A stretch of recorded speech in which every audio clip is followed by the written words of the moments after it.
One of a series of the 900 series to celebrate the 900th anniversary of our hospital and the associated church next door, St Bartholomew's the Great. During this campaign, we are raising money for research and for clinical facilities, and also to restore part of our hospital and the heritage surrounding it. So we are raising money for the Barts Breast Cancer Centre and also for the clinical research facility. Tonight's lecture is very unusual. I've introduced many lectures in my time.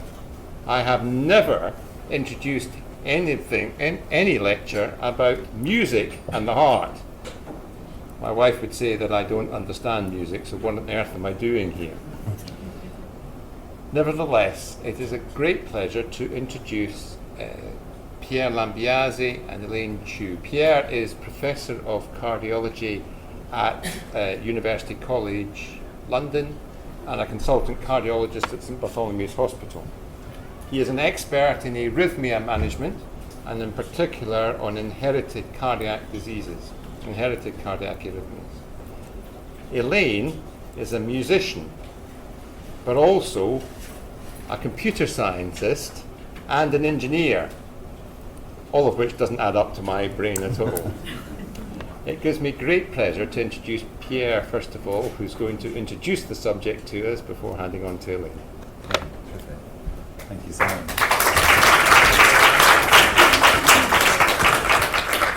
Just check you can hear me okay at the back. Good, okay. Good, well, it's a pleasure to be here this evening. And I think I'll just start with how I met Elaine Chu, because how would I have met Elaine? And the answer is because she was one of our patients. And of course, Elaine, being quite complicated, had a complicated short circuit in her heart.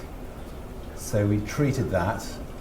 And then I realized that she was interested in music. And we've been doing quite a lot of research over the years looking at the effects of mental stress on the heart.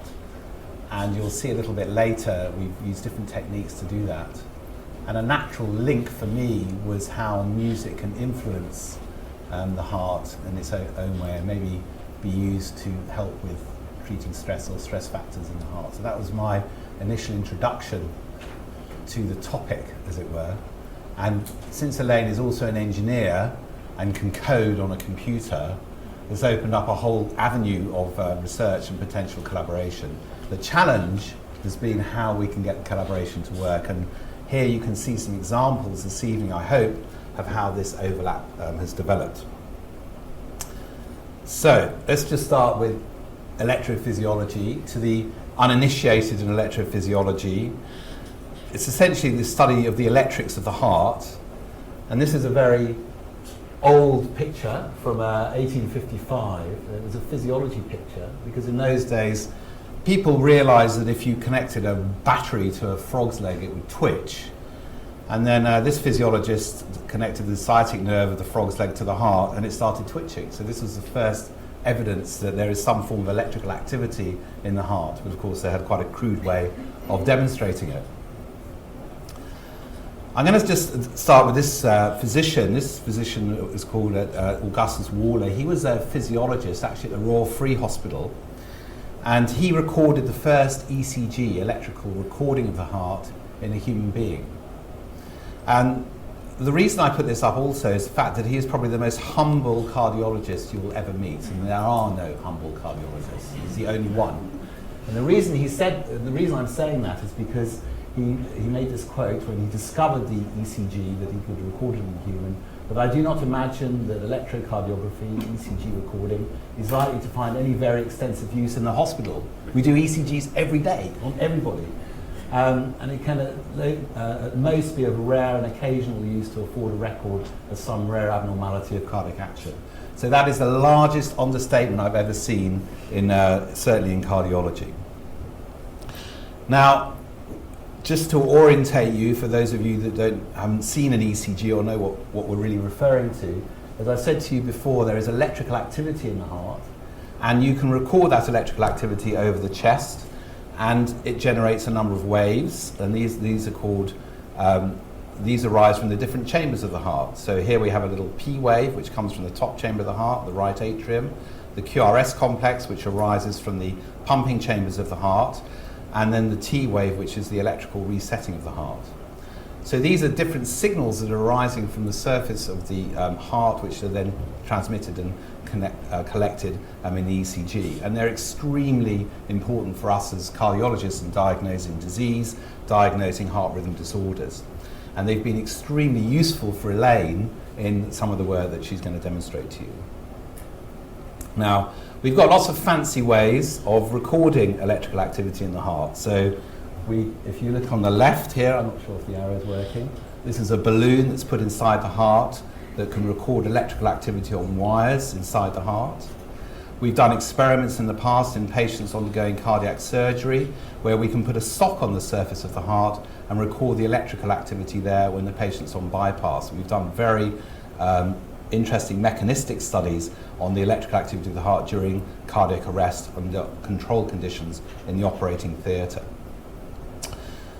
Now, with engineering, you can integrate information. So you can take the electrical activity from a map of the heart, you can combine it with an MRI scan, a mechanical evaluation of the heart, and combine these together. This has been extremely useful in understanding the mechanisms of heart rhythm disorders, the mechanisms of abnormalities of the electrical behavior of the heart, for example, during heart failure.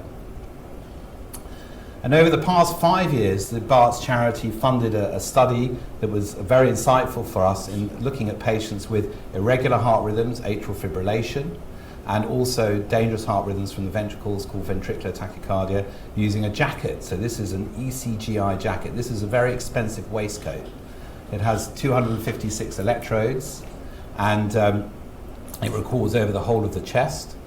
And essentially, it reconstructs the electrical activity over the whole heart from the surface electrical recording. For the mathematicians amongst you, it uses inverse solution mathematics, so it resolves the electrical signal on the surface of the chest and then converts that into the position of the electrical signal arising from the surface of the heart. And so, for example, when we've had patients in the who come to the clinic and have extra heartbeats and we want to target and ablate them, these can be very, very transient. So you can see the patient in the clinic with the extra heartbeat that we want to target, and then when we take them to the cath lab, of course they go away. But they may only have one beat that we can record. But if we've recorded it with this jacket, we can see on the surface of the heart, this is coming from the right ventricle, the right ventricular outflow tract. The white area is the area of earliest activation. We can see where it's coming from the surface of the heart, and we can then target that with ablation. This is an example of an ectopic on the left side of the heart arising from the lateral wall of the left ventricle. The reason why this is important is because some of these ectopics can be very dangerous and they can trigger cardiac arrest, and they're so fleeting and rare that this technology makes a very big difference in trying to find where they're coming from. So that's a little bit of an overview of the electrics of the heart and the different techniques that we use to study it and how we actually use it in the cath lab when we're treating patients for ablation. So I'm now going to hand over to Elaine. So we're going to go from Planet Cardiology to Planet of Music. So over to you. Thank you. So the idea of putting together cardiology and music is not new. In fact, I found out that the BBC in the 1970s had made this movie clip. Oh, sorry, you're not hearing it. Let me change the sound and we'll go back in. Once again.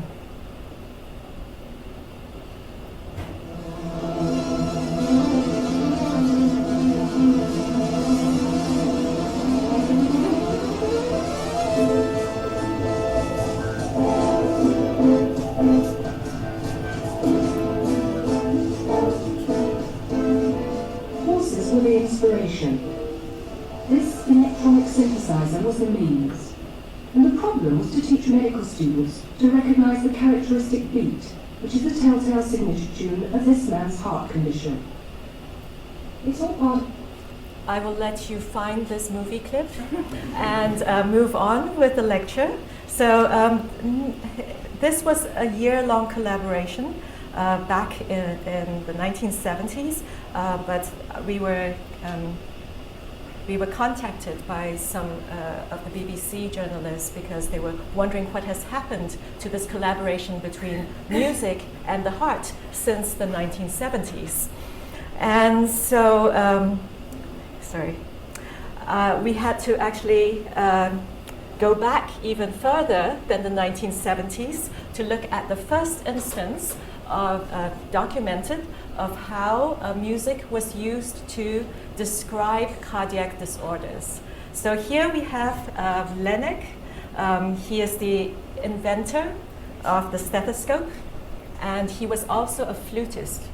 And being a flutist, he could hear the sounds of these heart murmurs and transcribe them as music. So he would describe the heart murmurs, in this case, this is the venous hum, with this music notation. I've updated it to use some more modern notation, but in effect, it basically transcribes the pitch and the relative durations of these hums. And the flute is a very natural instrument when we think of the kinds of for describing valvular disorders. Here's an example of some flute techniques that provide the kinds of sounds we might hear in the body.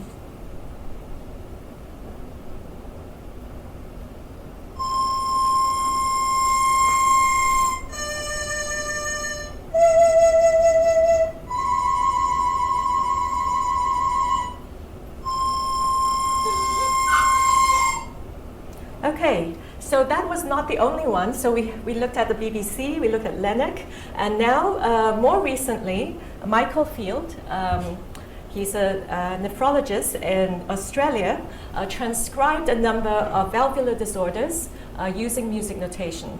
And you can see here he used the trills to represent rumbling sounds, and here's a decrescendo sign showing diminishing sounds. Crescendo and decrescendo, increasing and decreasing volume. And so here are what these disorders might sound like.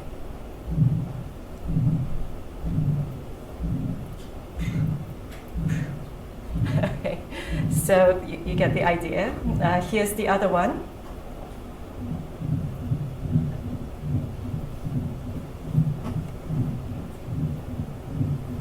Okay. And we did something different. So we did something different that actually transcribed heart rhythms to music. And again, this is not new. People have theorized that Beethoven had arrhythmia because of this piece of music. It's the Adieu Sonata, and it has this dotted rhythm.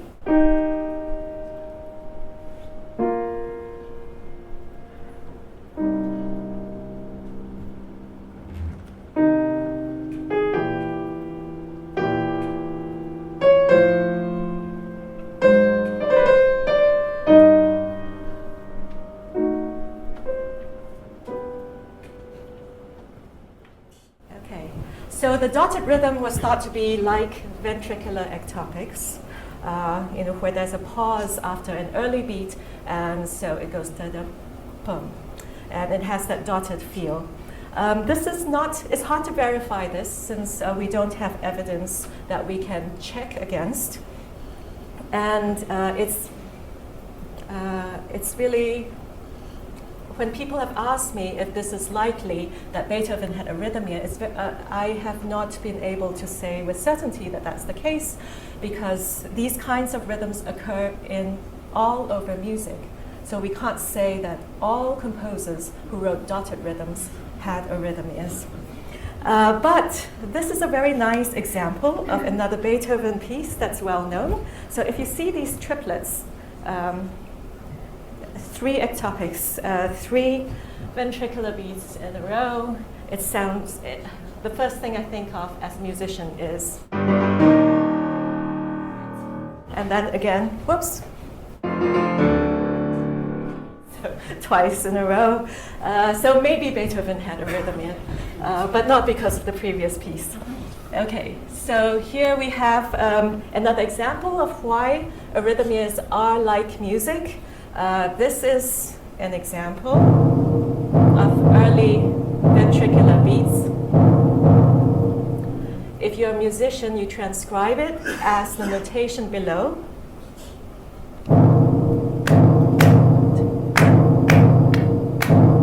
Yeah, twice the length of the other, the durations. Here's another example.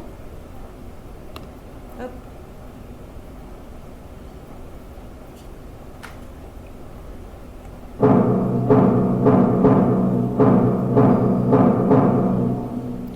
And we don't just stick with the simple rhythms. These are ventricular early beats, so they are very nice dotted triplet rhythms. But over here, this is an example of atrial fibrillation.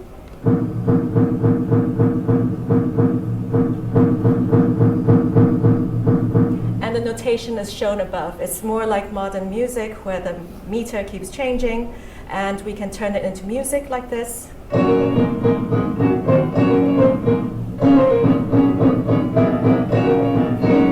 So that wasn't a fluke, because we can do it again with another excerpt.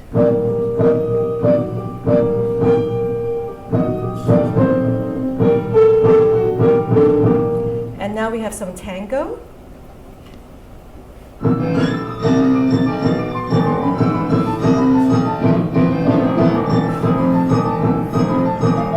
Okay, you might wonder how this was made. So basically, the rhythms were transcribed, and because these rhythms occur naturally in music, I found bits of music that had those rhythms and collaged them together to make a new piece. And so this is how we get music that sounds natural, but and it sounds natural because it comes from the body. These are body rhythms, physiological rhythms, and so it sounds musical because music, in many ways, emulates physiology. And in order to see how this corresponds with the ECG, we have made a web interface called Cosmonote, and we created it originally to look at music, to look at the notes, and to look at the audio signal, to look at the expressive features such as loudness, tempo, and this was an interface to allow people to annotate what it is they hear in the music. So here we have a demonstration of how the ECGs correspond to the music. So here's the music aligned with the original ECGs.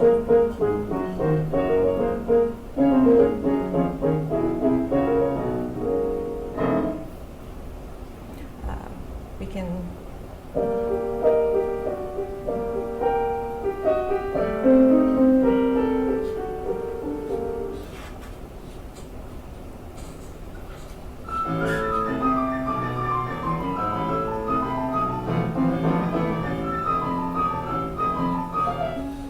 so it corresponds exactly to the onsets of the heartbeats. Okay, here I'm going to hand this over to Pier, because we're now going to look at a longer musical example. We don't just transcribe short little excerpts. Those excerpts were about 10 seconds long, because that's the excerpt that you get in your ECG report when you get a Holter monitor recording. But here, we're going to look at a longer sequence that has been recorded during in the cath lab during a procedure. And this is an example where an arrhythmia is deliberately triggered.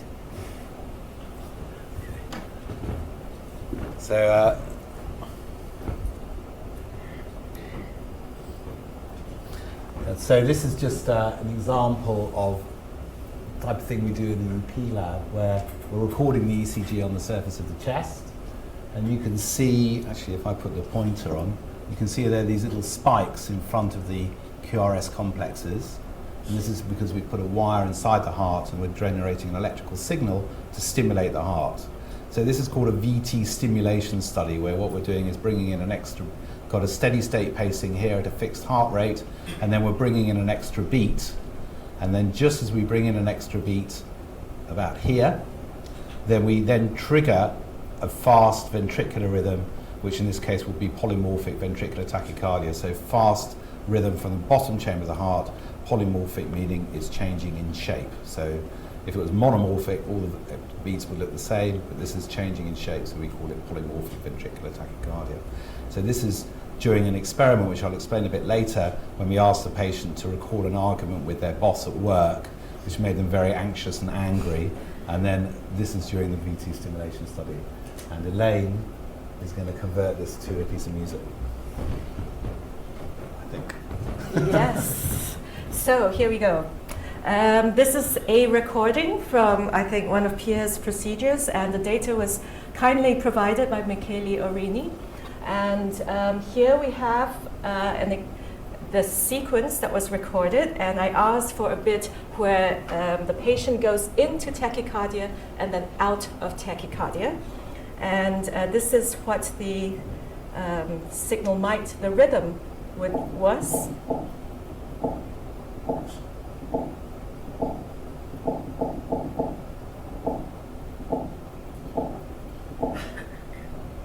Okay, so I worked with 3 undergraduate Harvard students to transcribe this and turn this into music, and one of them noted that this was like the excerpt from Mars, from Host, and because it sounded like.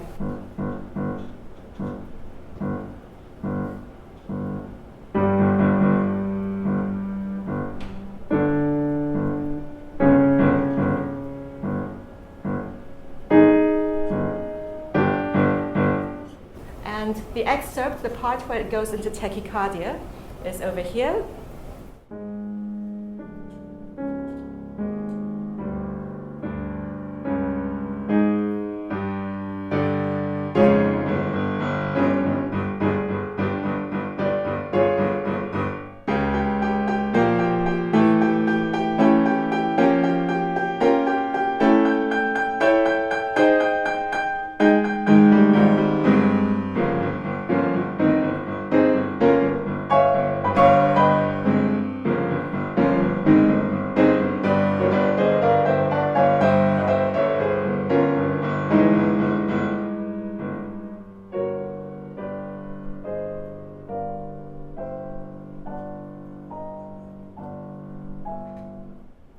And so on.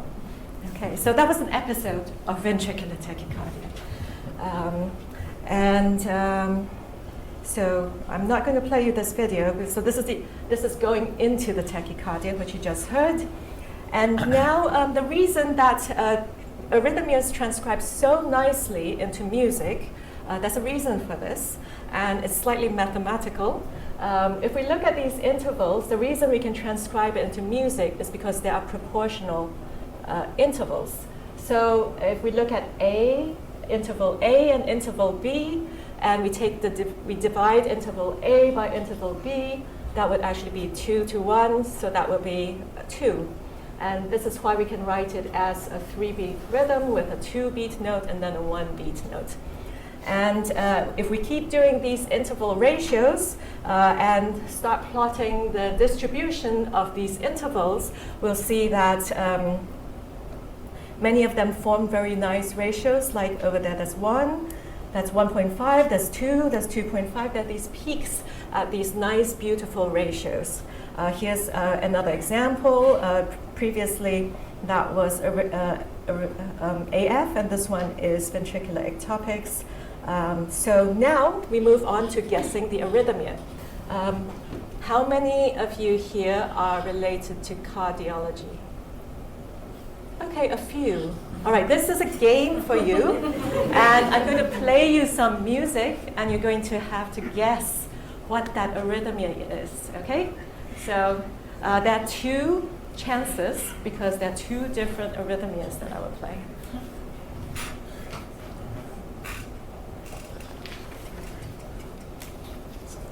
So just to give you a hint, these are proportions you're listening to, right? So not the way we normally look at things. They could be QRSs or P waves or P waves to QRS ratios, right, Elaine? I'm not giving anything away. To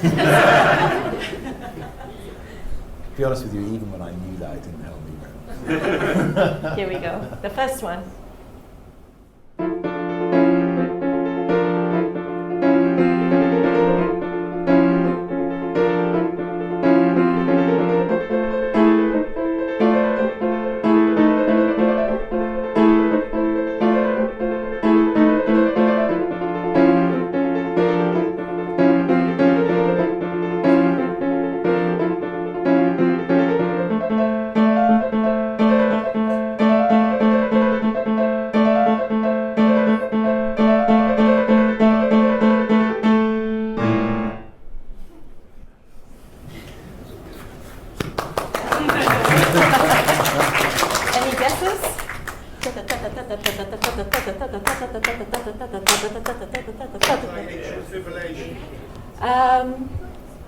Not quite. Another guess? Ectopics. Who said ectopics? Bravo! That is it. So the first one is ectopics. It is ventricular ectopics, where there's a compensatory pause after the early beat. And it so happens that the compensatory pause is such that we miss a beat. So when the next beat comes around, it beats. So it's and there's often this proportional relationship. So da da da da da da. So the 2 and then 4 and then 3. 3 is the normal beat. Then 2, 4, 3. So that happens to be Dave Brubeck's Take 5. So that's I took out one beat, one note in there, and so you get that rhythm. So next one. Okay, here we go.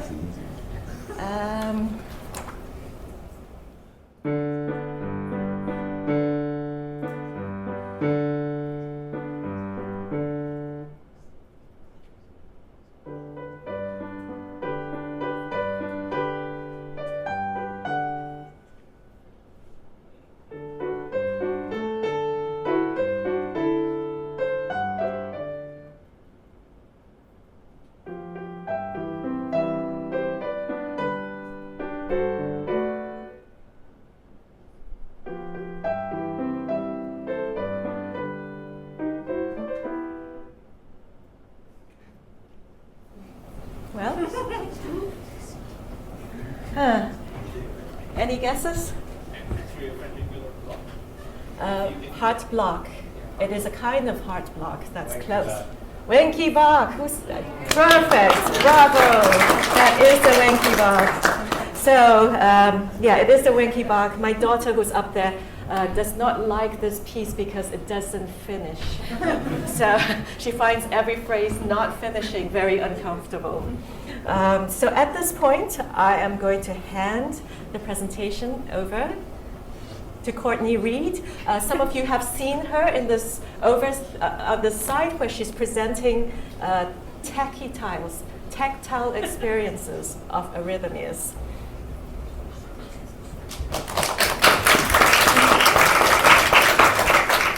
Thanks. Can also just be loud.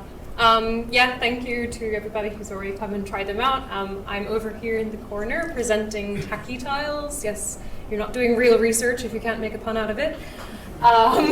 So the idea behind this project, being supported by the King's College School of, our NMES Enterprise and Engagement Fund, was to find new ways of understanding, identifying, relating, and feeling arrhythmic heartbeats. So as you see, we have some nice ways of actually hearing these heartbeats contained within music. But for a lot of people, the only way that you've really experienced heartbeats is by looking at these nice little ECG plots. And while that's all lovely and good, it can be a completely different experience to actually feel this. And this is often, how people that we are treating only really know about their arrhythmic heartbeats. So I'll be giving another little demonstration after this. If anybody wants to come and play with the Tachy-Tiles, please do come and chat with me about that. Thanks. Thank you. Do check this out. Okay, so now it is Pier's turn again. Stress in the heart. Okay. Thank you. Okay. So I thought I'd show you this slide. This is a very famous New England paper. It's to do with the World Cup. So in the World Cup in 2006, West Germany were doing quite well up until about the semi-finals. So these peaks here on this graph represent the number of cardiovascular events that occurred in the population of Germany during the World Cup. And there are many people having cardiac arrests or heart attacks. And you can see here there are a series of peaks. And the biggest peaks are 5 and 6. And this is compared to the years before and afterwards. So that's the control background expected rate. So you can see that these peaks are much higher. And the reason for this is because they coincide exactly with the semi-final at 5 and 6 and the quarterfinals, where Germany were in the penalty shootouts, and that caused the peak in cardiac events. You can see here that they then tail off because Germany got knocked out and were just playing the runners-up part of the competition, and therefore there wasn't so much excitement. So football can be bad for your heart. Now, the heart itself is extremely richly innervated. There are over 30,000 nerves that supply the heart. They're a combination of nerves with adrenaline, called sympathetic nerves, cholinergic nerves coming from the vagus nerve, containing acetylcholine, and there are also a number of neuropeptides that are also secreted around the heart. This is a picture of one of those nerves, and those little granules are acetylcholine. Those green little granules in there are acetylcholine inside the nerve. And here we've got a blown up picture of the heart with lots of nerves running over the surface of the atria, the top chambers, and also the ventricles. So it's a very richly innervated structure. So you could almost argue that arrhythmias are really a neurological disease because we've got evidence that nerves around the heart actually trigger these arrhythmias.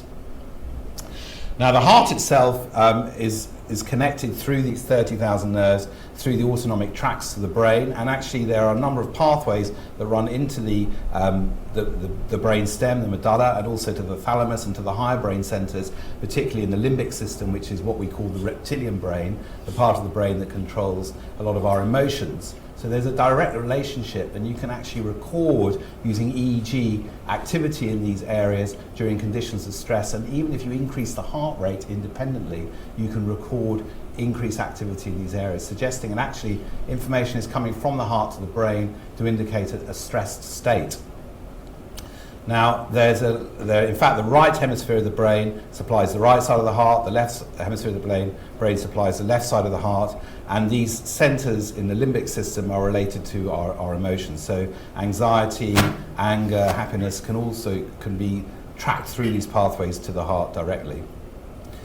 Now, in order to study what's actually happening in the heart electrically, as I've alluded to already, we put wires in the heart. These are multi-electrodes, wires that are passed up from the leg into the heart. This is a schematic showing the multipolar wire in the right ventricle and the left ventricle. We can record on the surface of the heart, and this is what it looks like on an X-ray. So a little bit of a spaghetti junction in there, but believe me, they're all in the right place. Now, when we record electrical activity in the heart, what we really record is what's called a unipolar electrogram, which is basically a mini ECG recording, just like one that we record on the surface of the chest. We actually record exactly the same thing, but just from a few cells inside the heart. And that corresponds exactly to the action potential, which is the electrical signal released by each cell as it beats. Now, so when you have a patient that comes to the lab to have a procedure, they automatically have to have these wires placed in their heart. And this gives us an opportunity to record electrical activity, but also to ask them to take part in some research. And one of the types of experiments we can do is a mental stress experiment, where we can ask the patient, for example, to take away serial 7, so take 7 away from 100 and 7 away from 93 and so on and so forth. And you can do it under quite strict conditions, so you can ask the patient to do it in their own time, or you can say, no, come on, hurry up. Can't you do this? The last patient was much quicker than you. So you create a little bit of stress. The other thing you can do also is, as we mentioned before, ask people to remember stressful events, and one example could be an argument. And so if you look at the raw signals here, the blue signal is the resting state, and then the red signal, just to emphasize that there is a shift. We're pacing the heart at a fixed heart rate, but there is a shift in the shape of the signal. The electrical timing is changing, and that's demonstrating a change in the action potential duration. So we can directly measure the action potential duration in different segments of the heart during conditions of mental stress, as in this example. And we can plot this out, and you can actually measure the action potential duration and how it disperses across the heart, how it changes from one region to another. So in the steady state, there's very little difference from one point and another in the heart, while if you increase stress, you get increased dispersion. The action potential durations spread out and become more diverse. And this can be pro-arrhythmic, it can trigger ventricular arrhythmias. And this is that example you saw already. This patient's being asked to record an argument they had with their boss, and that triggered ventricular tachycardia. You could say, well, that's a random event. Sometimes when you poke wires in the heart, this is going to happen. But the truth of it is, if you can measure this directly, that you're directly influencing the electrophysiology of the heart during a stressful event compared to controlled conditions, this is a real phenomenon that's occurring. The other thing you can do is you can not only ask patients to do boring maths in the lab, you can actually show them a film. So this is a patient in the cath lab, they're lying on the table. This is a television screen, and they've been asked to watch a movie. And the movie they were asked to watch, this is work done by my colleague Professor Taggart at St Thomas's Hospital a few years ago, where they showed a very stressful film. It's vertical limit. You have the young lady dangling from a rope. She's going to die any second. There's very dramatic music going at the same time. And this actually got into the newspapers because it's quite a cool experiment. But what you can record is the degree of sweating in the skin, so this is a marker of sympathetic stress. You can obviously record the heart rate and the respiration. And in fact, in this experiment, it was very carefully controlled because we know respiration influences your heart rate, and so the patients had to follow a little metronome, breathing in a very steady way, so you could just be sure that the influence was independent of the respiration on the heart. And so again, recording internally, one can record these action potential durations and demonstrate, this just to illustrate to you, that they shift during stress, so they became much shorter, and this is because of the effect of adrenaline induced by the stressful situation, just simply watching a film. So film and music themselves, often they come together. And just to mention, you remember Steven Spielberg's film Jaws, when they actually made Jaws, he didn't have, initially the model that they used for the shark wasn't working. So you'll notice the first half of the film, you hardly see the shark at all. It's always with the music. So the music created the tension in the film before the shark even appeared. And carry on. Okay, so a while ago in 2007, we did a project with music, film and emotion, and this was the work with Rob Park, shown here. And Rob had great fun digging up lots of movies, finding ambiguous movie clips and matching different pieces of music to it. And this was, I will show you what he actually made here. Here's an example of an ambiguous movie clip with one music piece.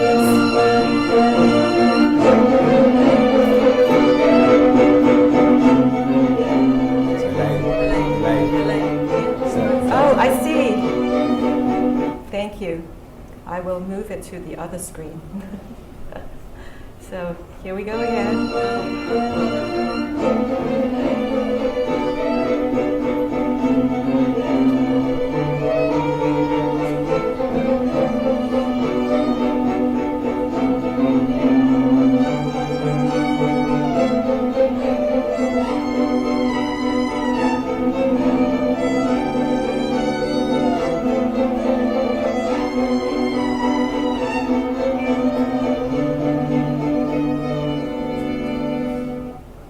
Schnitke, the music. And now, a very different piece of music. same scene.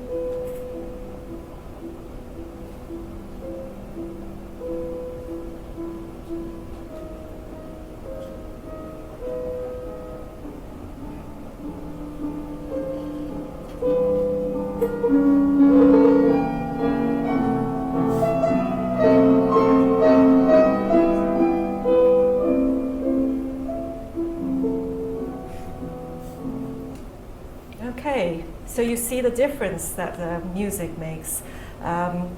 What we found was that if the music, with the film without music was somewhere here in emotion space, then, and if the music was up here, then with the music, when you put the two together, you end up somewhere between the two.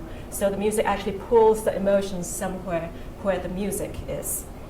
Okay, so this is simply to say that then we started collaborating on a study to look at cardiac response to music, because rather than showing them a harrowing movie clip, we could actually play people music, which is actually enjoyable but also elicits a whole range of responses.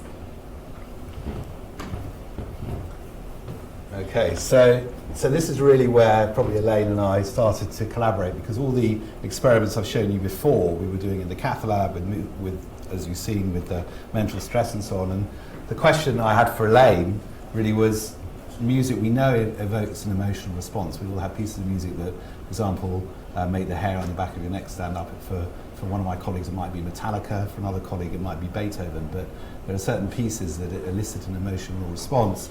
And what I was curious about is whether we could measure this emotional response in individuals just listening to music. So one strategy that you can use is that we implant pacemakers in patients. One type of pacemaker is called a biventricular pacemaker, which basically consists of a lead which is also placed on the surface of the heart through a vein. And that records the electrical activity on the left side of the heart, which is a perfect place to be recording any stress response. And because it's a pacemaker, you can control the heart rate. So by controlling the heart rate, we can actually then see if there's an actual specific effect on the electrical behavior in that area of the left ventricle. So in order to do the experiment, because the pacemaker is implanted in the patient and they're walking around, they can go anywhere they like. And of course, we wanted to get them to listen to music. And of course, Elaine had to make sure for certain it had to be live music, because listening to recorded music is emotionally dead. We've got to have proper live music. And so we set up the experiment in Barts the Great church, where, of course, there was a grand piano. I think, Elaine, did you bring the piano, or was the piano was already there? And we brought the patients along, we engaged the physiologists, and we programmed the pacemakers. You can see that this is a pacemaker programmer with Holly, one of our physiologists there, recording from the pacemaker. And we just put a little magnet that's recording the activity from the pacemaker at the time and the electrical signals that it measures. And so from here, we can record those unipolar electrograms, but from the end of the left ventricular lead, which then tell us the dynamics of the electrical activity that the pacemaker is actually seeing. And we can measure these activation recovery intervals, and this is a plot of the beat-to-beat change in activation recovery interval or action potential duration during different pieces of music as Elaine was playing them in real time. Elaine, do you want me to keep moving, or do you want to go to the next point? Okay, so at this point I want to bring up the how music works, how music affects us. A lot of it is done through expectation. There's a lovely book called Sweet Anticipation by David Huron. I highly recommend it. And in there, David Huron mentions 5 mechanisms for distinct mechanisms for emotions evoked by music. And the first one he lists is the reaction or a defensive reflex to an event. And we see that here in our pacemaker patient study. This is, I'm going to show you what's happening over here. This is the Chopin Ballade, and it's the point where it gets very quiet near the beginning, and then something happens. So here we go.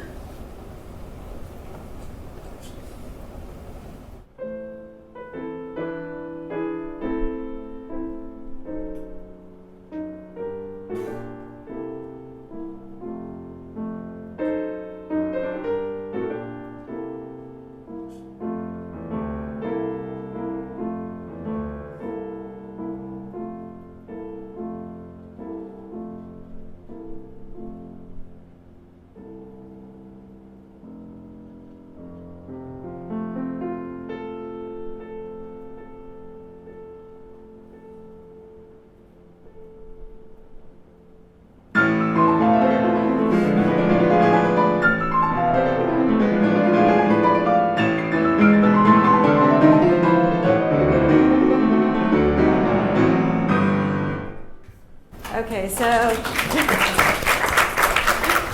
there's this very calm ending to the previous section, and boom! You see that boom happening over there. And this is patient number 8. You can see the ARIs before that moment when everything explodes, and you can see the ARI just plummeting right after the moment when it explodes. But I should also mention that, and after that, the second green line shows when the main theme comes back again. The andante, beautiful main theme comes back again, and so the ARIs go up. This is a well-behaved patient because you can see the responses correspond to tempo and loudness changing at those boundaries, and but that's not always the case. Not all patients behave like this. Some notice the change, some don't. Some love the change, they actually relax into that sudden explosion. So this is one of the difficulties of trying to study human responses to music. There's so many variables involved. So this is what led us to then expand the pacemaker study to HeartFM. So that's the next project.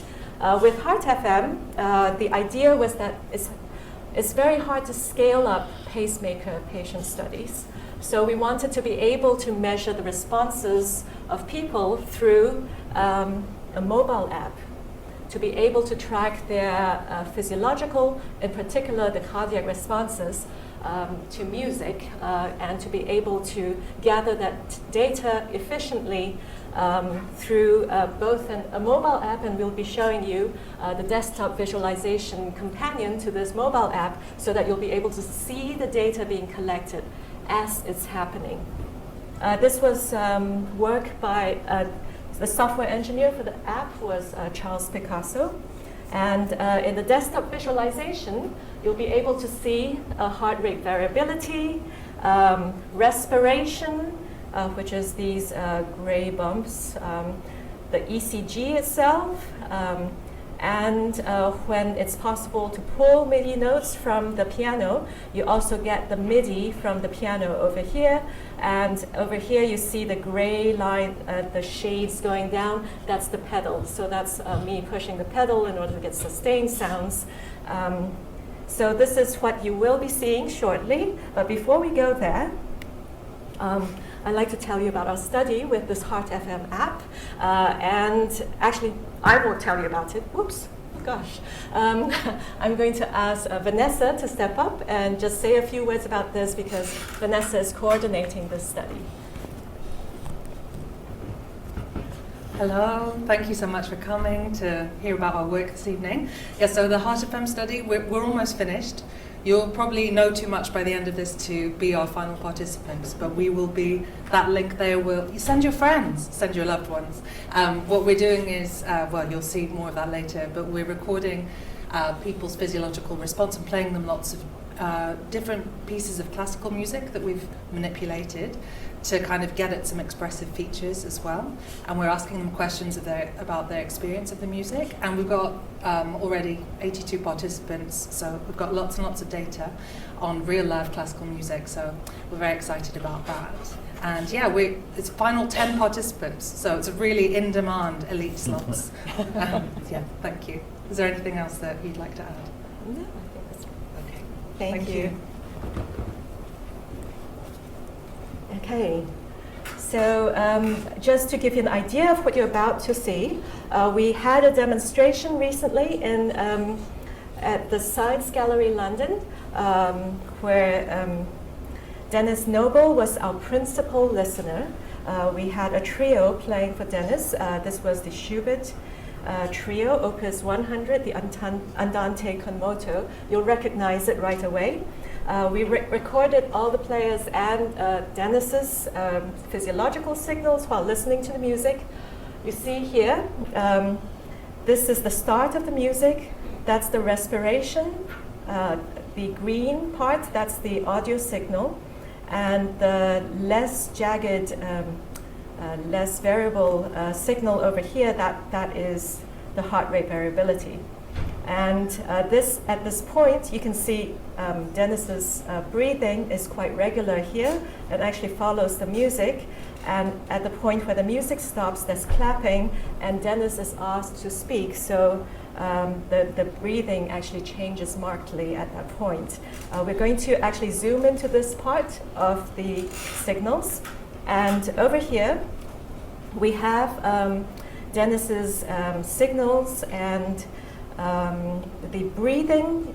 One thought was, is this actually what we would expect the breathing to be when someone listens to music? What about when someone plays the music? The listener actually has a very regular breathing pattern compared to the players. So these are the players' signals. And from these signals, we also get the ECG of each person, and we get the heart rate, and you'll see that here I show two lines. One is the cellist, Ian Preslin's heart rate, and one is my heart rate. And the two players together, you can see, since we're playing the same piece of music, is actually quite in tandem. And over here, this is Dennis's signal again. Now, on top of that, that's my heart rate variability. And we now listen to what is happening over here.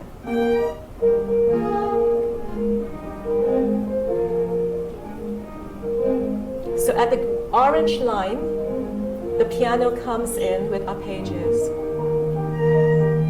You see Dennis's breathing now expands.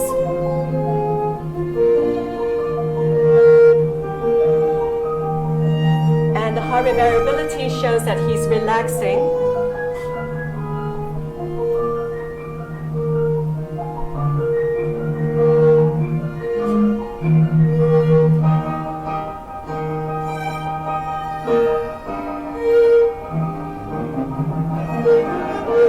So now there's less relaxation.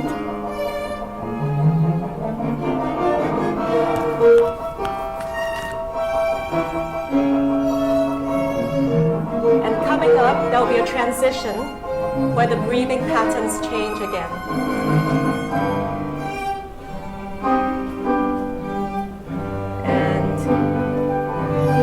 And then the cello comes in. So this changes the breathing pattern.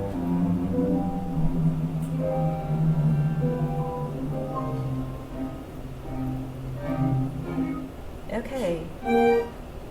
So I'm going to talk about two more devices for eliciting responses, and one of them is here we have tension responses. Tension responses, for example, tension increases when there is uncertainty. So this is an example of creating uncertainty.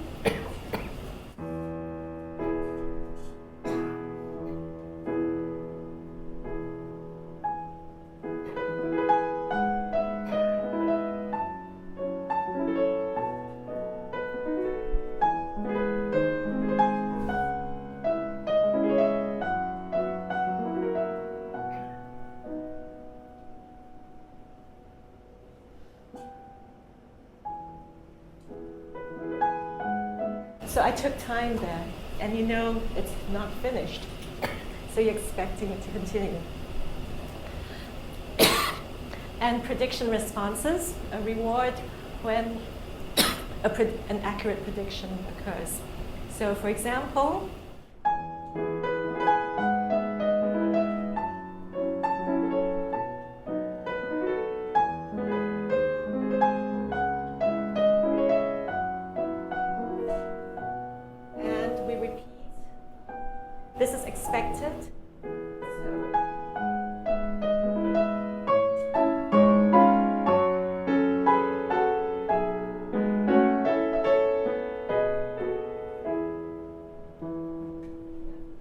these expectations come and go, and they are part of what makes music so pleasurable. I shouldn't show you that because now it's our demo. So we have previously asked 2 members of the audience to volunteer to be strapped up with, I have on me an ECG strap and a respiration belt. So they also have that, and we're going to see our signals being captured and displayed live during music listening and music playing.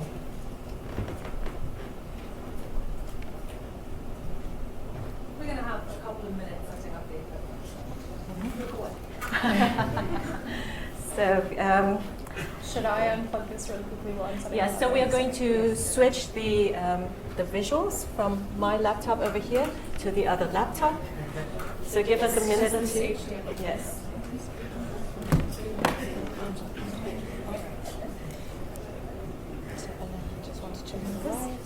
Yep. Oh, it's not right. Do you have the...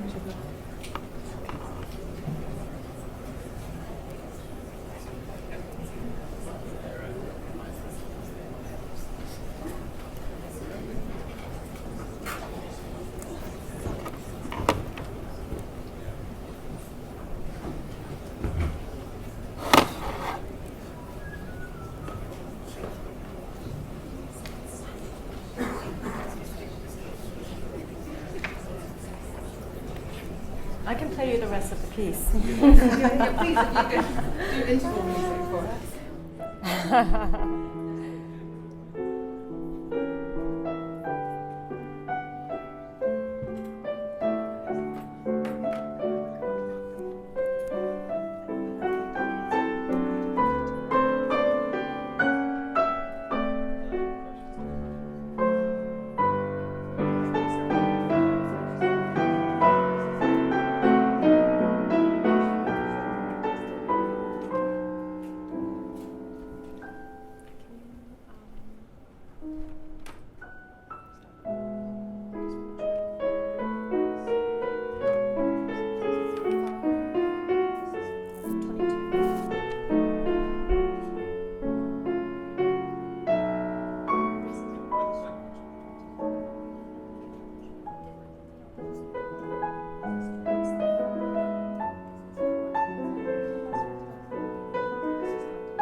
So up here, we have 3 rows. On top, I think that's me, okay? And the second row, that is Gregoire. Yeah. And the third row is Annie. Anne, sorry. Thank you for agreeing to participate in this. So I will play a short excerpt, and we will have our signals showing. Our ECGs will be displayed. and our respiration. So we have respiration belts. You'll see our respiration signals, and maybe we can see that if you want to start that. Okay. All right. Ready? Count off. 3, 2, 1.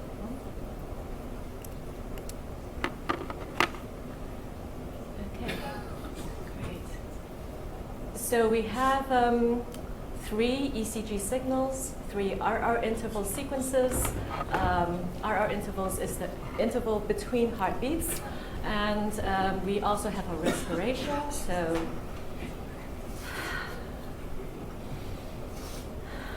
okay, so you can see me breathing in and out, in and out. And then I'm going to play a piece of music, and we'll see how that goes.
That was taken from the cadenza of Strauss Burlesque. Okay, so with that, I have to show you this clip. This was taken, this is the same excerpt that I played. Switch back to the other screen. Oh, yes, yeah. So this is the same, a view of the same excerpt that I played with the MIDI notes, with all the music features, and also with my physiological signals as I was playing it. And so you see here that the hardest part was when I get most stressed, and I start relaxing. That's the blue line. As we enter into the slower bit, and the tension builds up. The tension builds up for the listener. The player is actually getting much more relaxed at that point. The tension builds up for the listener at this point because so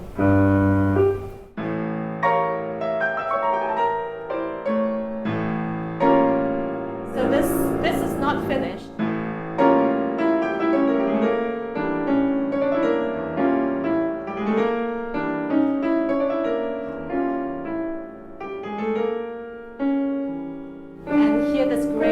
Uncertainty because we don't know where we're going.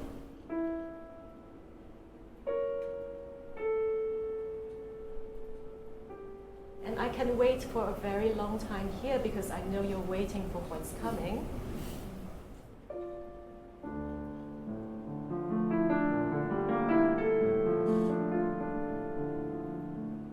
We're all waiting for that.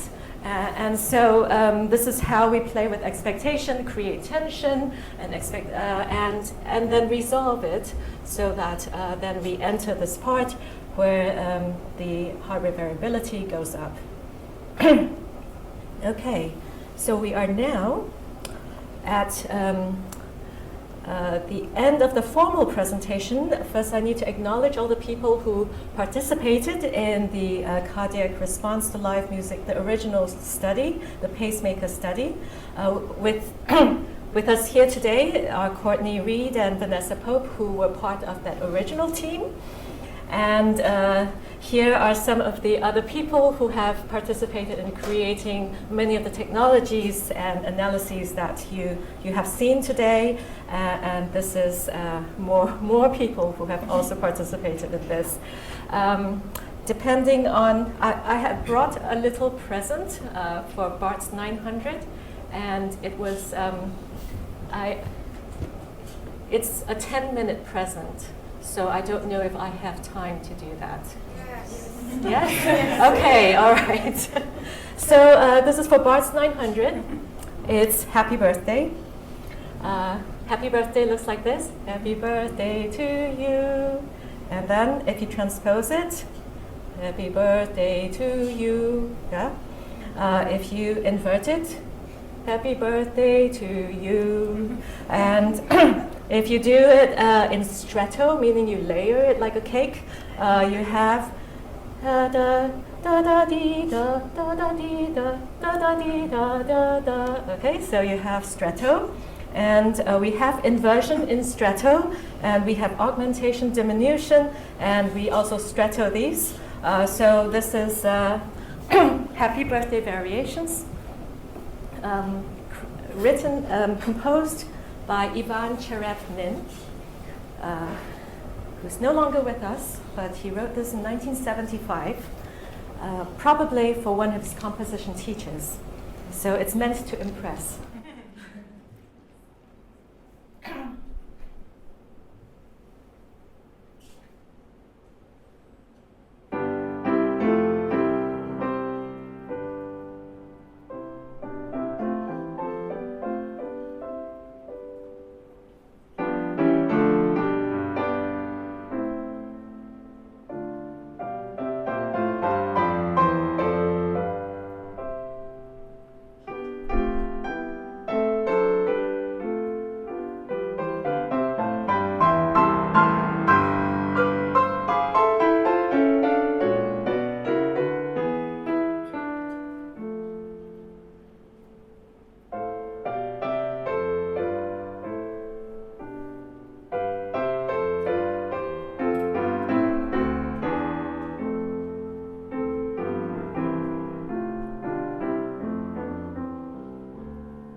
So I think one thing Elaine didn't mention was the fact that there was 900 variations, right?